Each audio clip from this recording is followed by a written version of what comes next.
Hi family, welcome back to my mini vlog. Resort ಅಲ್ಲಿ 2 days ಚೆನ್ನಾಗಿ rest ಮಾಡಿಬಿಟ್ಟು ಮನೆಗೆ ಬಂದು ಬ್ಯಾಕ್ ಟು ರೊಟೀನು. ಚಿರುನ ಸ್ಕೂಲಿಗೆ ಕಳಿಸ್ಬೇಕಾಗಿತ್ತು, ಹಾಗಾಗಿ ಬ್ರೇಕ್ಫಾಸ್ಟ್ಗೆ ಇಲ್ಲಿ ನಾನು ಮೆಂತ್ಯ ಬಾತ್ ಪ್ರಿಪೇರ್ ಮಾಡ್ತಾ ಇದ್ದೀನಿ. ಬುಜ್ಜಿ ಬೇಬಿ ಕೂಡ ನನ್ನ ಜೊತೆನೇ ಎದ್ದಿದ್ರ, ಹಾಗಾಗಿ ಅವ್ರನ್ನೂ ಅಲ್ಲೇ ಕೂರಿಸ್ಕೊಂಡಿದ್ದೆ. ಅಂಡ್ ಚೈನ ಬೆಡ್ ಮೇಲೇನೆ ಬೀಳಿಸ್ಬಿಟ್ಟಿದ್ನಂತೆ. ಚಿರು ತಂದ್ಕೊಟ್ಟ, ಅವನು ಹಾಕೊಂಡು ನೋಡ್ತಾ ಇದ್ದಾನೆ ಹೇಗಿದೆ ನೋಡಿ ಅಂತ ಹೇಳ್ಬಿಟ್ಟು. ಹಾಗೆ ಲಂಚ್ ಬಾಕ್ಸಿಗೆ ಇವತ್ತು ಓನ್ಲಿ ಫ್ರೂಟ್ಸ್ ಇತ್ತು ಮೆನು ಪ್ರಕಾರ, ಹಾಗಾಗಿ ಸ್ವಲ್ಪ ಆ್ಯಪಲು ಒಂದು ಬನಾನನ ಹಾಕಿ ಪ್ಯಾಕ್ ಮಾಡಿದೆ. ಅಷ್ಟರಲ್ಲಿ ಚಿರು ಕೂಡ ಅವ್ರ ಅಪ್ಪನ ಜೊತೆ ರೆಡಿ ಆಗಿಬಿಟ್ಟು ಬಂದರು. ಅವ್ರಿಗೂ ಕೂಡ ಬ್ರೇಕ್ಫಾಸ್ಟ್ ಎಲ್ಲ ತಿನ್ನಿಸ್ಬಿಟ್ಟು ಅವರಿಬ್ಬರನ್ನ ಸ್ಕೂಲಿಗೆ ಕಳಿಸ್ಬಿಟ್ಟು ವೆಯ್ಟ್ ಮಾಡ್ತಾ ಇದ್ವಿ ನಾವು. ಆ್ಯಂಡ್ ಹಸ್ಬೆಂಡ್ ರಿಟರ್ನ್ ಬರ್ಬೇಕಾರೆ ಸುಮ್ಮನೆ ಎದುರಿಸೋಣ ಅಂತ ಹೇಳ್ಬಿಟ್ಟು ನಾನು ಬುಜ್ಜಿ ಬೇಬಿ ಅವರಿಗೆ ಡೋರ್ ಓಪನ್ ಮಾಡಿಬಿಟ್ಟು ಬ್ಯಾ ಅಂತ ಅನ್ಕೊಂಡ್ವಿ.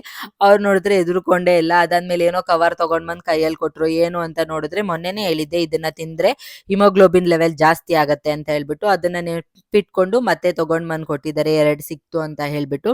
ಹಾಗೆ ನಮ್ಮ ಅತ್ತೆ ಕೆಳಗಡೆ ಪಪ್ಪಾಯ ಕಟ್ ಮಾಡಿದ್ರಂತೆ, 2 ಪೀಸ್ ಕೊಟ್ಟು ಕಳಿಸಿದ್ರು. ಬುಜ್ಜಿ ಬೇಬಿಗೊಂದು ನಿನ್ಗೊಂದು ತಗೊಳ್ಳಿ ಅಂತ ಹೇಳ್ಬಿಟ್ಟು. ಬಟ್ ಬುಜ್ಜಿ ಬೇಬಿ ಯಾರಿಗೂ ಕೊಟ್ಟೇ ಇಲ್ಲ ಅದನ್ನ. 2 ಪೀಸನ್ನು ಎತ್ಕೊಂಡು ಅವನೇ ತಿನ್ಕೊಂಡಿದ್ದ. ಅವನಿಗೆ ಪಪ್ಪಾಯ ಅಂದ್ರೆ ಅಷ್ಟು ಇಷ್ಟ. ಫುಲ್ ಹಣ್ಣಾಗಿದ್ರೆ ಅಂತೂ ಚೆನ್ನಾಗಿ ತಿಂದಾಕ್ಬಿಡ್ತಾನೆ. ಡ್ಯಾನ್ಸ್ ಆಡ್ಕೊಂಡು ಅವ್ರ ಪಾಡಿಗೆ ಅವ್ರು ತಿಂತಾ ಇದ್ರು. ಅಷ್ಟರಲ್ಲಿ ನಾನು ಕೂಡ ತಗೊಂಡ್ ಬಂದಿದ್ರಲ್ಲ, ಅದನ್ನ ಇಲ್ಲಿ ಕುಕ್ ಮಾಡಿಬಿಟ್ಟು ತಿಂತಾ ಇದ್ದೀನಿ. ಆ್ಯಂಡ್ ಇದಕ್ಕೆ ತುಂಬ ಜನ ತುಂಬ ಹೆಸರುಗಳನ್ನ ಕಮೆಂಟ್ ಮಾಡಿದ್ರಿ. Thank you so much. ನನಗೇನಂತಾರೆ ಅಂತ ನಿಜವಾಗ್ಲೂ ಗೊತ್ತಿಲ್ಲ. ಆ್ಯಂಡ್ ನೋಡೋಣ, ಬ್ಲಡ್ ಲೆವೆಲು ಮತ್ತೆ ಚೆಕ್ ಮಾಡಿಸ್ಬೇಕು. ಚೆಕ್ ಮಾಡಿಸಿದಾಗ ರಿಪೋರ್ಟ್ ಹೇಳ್ತೀನಿ.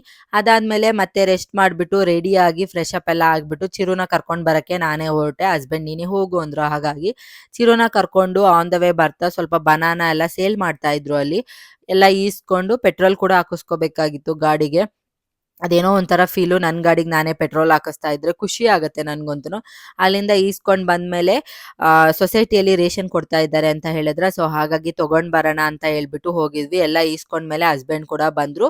ಗಾಡಿಯಲ್ಲಿ ಹಾಕ್ಕೊಂಡು ವಾಪಸ್ ಮನೆಗೆ ಬಂದ್ವಿ. ಇವತ್ತಿನ ಮಿನಿ ವ್ಲಾಗ್ ಇದಾಗಿತ್ತು. Thank you so much for watching.